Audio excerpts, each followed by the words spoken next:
This team might just end up giving the Habs Connor Bedard. The team in question is the Florida Panthers, who back at last year's NHL trade deadline made a huge mistake that could end up costing them a generational player. On March 16th, 2022, the Florida Panthers acquired Ben Chiarot from the Montreal Canadiens. In exchange, the Habs got a 2023 first unprotected prospect Theis Milanic and a 2022 fourth-round pick. Now, I think back at that trade deadline, we all knew that this was a steal for the Habs, but it's become an even bigger steal since then. Of course, he went from Montreal to Florida, only played 30 total games for them, and only had 1 assist in the playoffs. He was brought on to be a major piece of that playoff roster, but was pretty pedestrian and would end up signing with the Detroit Red Wings in free agency. But the thing is, going back to that original trade, that 2023 first-round pick was unprotected. So for the Panthers, only 30 games of Ben Chiarot time and potentially being exposed if this season were to go in a bad direction, and so far, it absolutely has. Now, for the Florida Panthers, most of this season hasn't gone all too well, but they had a pretty big, almost must-win game against the New York Rangers, trying to scrape in back into that playoff race, but as most of the season has gone for them, it was a complete disaster. Now, I want to show you a bunch of moments from this game that were just insane. Before we do that, though, make sure you hit that subscribe button if you guys are new. Almost 50% of you guys aren't. So if you like hockey content and are enjoying so far, make sure you subscribe for more videos just like this. Now, late in the first, to get the scoring started, the Panthers were on the power play, but Sam Bennett took an absolutely egregious penalty on the power play, came right in, interfered with Yaroslav Halak, and that was an easy call for the refs to make.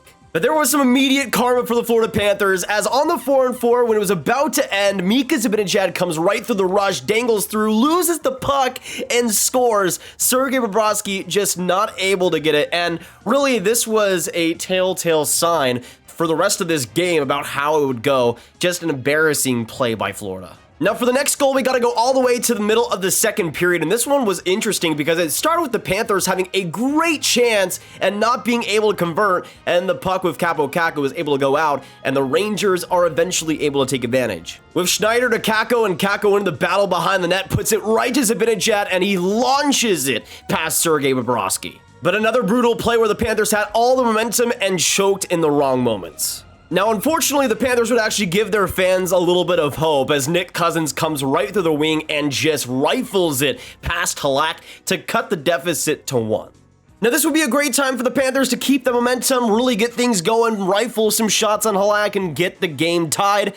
Unfortunately, this is the 2023 Florida Panthers we're talking about, and that did not happen. Now, the Florida Panthers are getting hemmed in their own zone, and Chris Kreider gets a great chance right before this. Then it goes right back out to the point, Fox to Kakko, and Kreider puts home the silky pass, and it's 3-1 New York. And just 2 minutes later, all the momentum that was on Florida's side is completely gone. Now, the Rangers had a horrible penalty, Ben Harper just boarding Eric Staal easily, and the Panthers get a little bit of a break here, and a chance to get back the deficit to 1 at the end of the second. And the Panthers power play is cycling. They got a lot of movement, a big one-time shot, and then right to Sam Bennett for the rebound. And again, the Panthers have some life going into the second intermission. And again, another opportunity for the Panthers to get the momentum in the third period, but they give it away as they give the Rangers a power play. But Anton Lundell comes in the break with a shorthanded chance, is able to get the puck back into the corner, waste some time, but Barkov shoots it, and then that pass goes out of nowhere right to Chris Kreider's stick, and right after that, he's able to lead the rush, Trocheck some great speed coming down the wing, and he's able to score to make it 4-2. Another absolutely brutal goal to give up by Florida. Now, of course, the Panthers were not done giving their fans just the slightest bit of hope. Eric Staal, great play along the boards, able to find room and rifle it past Halak. Great shot on that left side, hitting the post and in. And that's exactly the type of goal the Panthers needed. Now, the Panthers over the next few minutes would continue to crank a ton of shots on Halak, but unfortunately, the next dagger would come as Artemi Panarin comes up the rush, beautifully enters the zone. Another horrible play, and the Rangers are able to score. Everything about this play goes wrong with Mark Staal's horrible defensive positioning, as well as Bobrovsky just continuing to be embarrassing. That would be it for the Panthers, as they were able to come back from that 2-goal deficit, and another embarrassing loss in really a long line of embarrassing losses this year. Now, you really start to see what I mean when I say this was a must-win game for the Florida Panthers. You see when the wildcard race in the East, the Panthers are almost nowhere to be seen after that loss, after winning the President's Trophy last year. Now they are 7th in the wildcard race, and you see the Rangers, one of their higher teams that they're trying to catch up to, who right now have a 20-12-6 record, 46 points in 38 games. The second wildcard team in the East, Pittsburgh, 44 points in 36 games. And then you have to go all the way down to the Florida Panthers, who have 36 points now in 38 games, a 16-18-4 record. They're 3-7-0 over their past 10, and now have a 2-game losing streak to their name. But look at this, man. They're now below teams like the Buffalo Sabres and the Ottawa Senators. How does that even happen to a team that was so dominant last year? And even though I didn't see them being as good this season, I still saw them making the playoffs if that goaltending were to hold, but it is obviously not. And the Panthers, just in general, have crumbled under Paul Maurice's management. And just look at the Atlantic Division. The fact that the Florida Panthers are almost to the Montreal Canadiens is simply embarrassing. Now, the fact that the Florida Panthers have choked their season so far is embarrassing, but what's even more embarrassing is that it's not going to get any easier for them. When you look at NHL strength of schedule, the top is the hardest, being the Montreal Canadiens.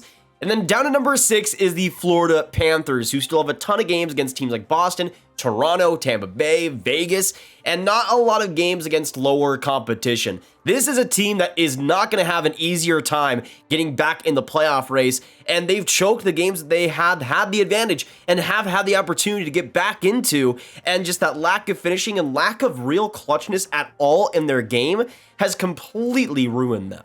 And now let's look at Tankathon.com with the Florida Panthers right now at the 8th best chance for first overall. And of course, now that pick is with the Montreal Canadiens. You see the Habs with 6th overall and right now a 7.5% chance at first overall. When you combine that with the Florida Panthers, right now they're at 13.5%, tied for second with Anaheim's chances, though Chicago right now of 18.5% as well. But right now, the Habs have one of the best chances at first overall, and especially considering that both the Panthers and the Habs are top 6 in the hardest schedules in the NHL coming up, I think it's fair to say that Montreal could go down a couple of spots, Florida could even go down a couple of spots, and make an even crazier time and even more interesting come draft lottery time. But the Florida Panthers are a great example of why you don't trade unprotected picks a year ahead of time, and especially in a draft that is as good as the 2023 draft. I mean, we knew it was going to be fantastic even a year ago.